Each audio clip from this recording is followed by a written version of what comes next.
গাজার বাতাসে এখন শুধুই লাশ পচা দুর্গন্ধ। ইসরায়েলি হামলায় বিধ্বস্ত শহরটি। ব্যস্ততম শহরের ঘনবসতিগুলো এখন যেন ইট পাথরের মরুভূমি। পানি নেই, খাবার নেই। বিদ্যুৎহীন এলাকাগুলোতে মহামারীর পাশাপাশি চলছে চরম মানবিক বিপর্যয়। ইসরায়েলের কামানোর গোলা থেকে বেঁচে যাওয়া গাজাবাসীর দিন কাটছে চরম আতঙ্কে। গেল কয়েকদিনের ইসরায়েলি তাণ্ডবে ধ্বংসের নগরীতে পরিণত হয়েছে গোটা দক্ষিণাঞ্চল। এর মধ্যে রাফায় আরও জোরদার হয়েছে হামলা।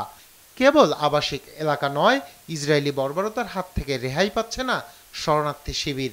গেল 24 ঘন্টায় নিহত হয়েছেন অনেক নারী ও শিশু। এতে করে উপত্যকায় নিহতের সংখ্যা ছাড়িয়েছে প্রায় 35,000।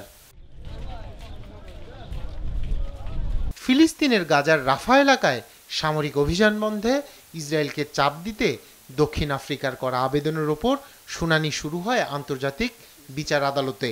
গাজায় ইসরায়েলের চলমান অভিযান ঘিরে আইনি প্রক্রিয়া শুরুর পর এ নিয়ে চতুর্থবারের মতো আদালতটির কাছে জরুরি পদক্ষেপের আহ্বান জানায় দেশটি।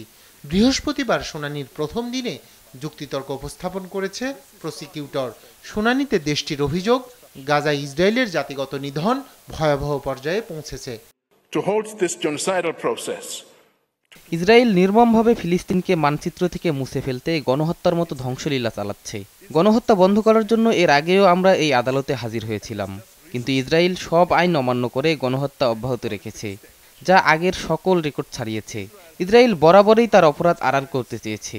ফিলিস্তিন রাষ্ট্র ও দেশটির জনগণকে রক্ষা করতে অবিলম্বে গণহত্যা বন্ধ করা প্রয়োজন।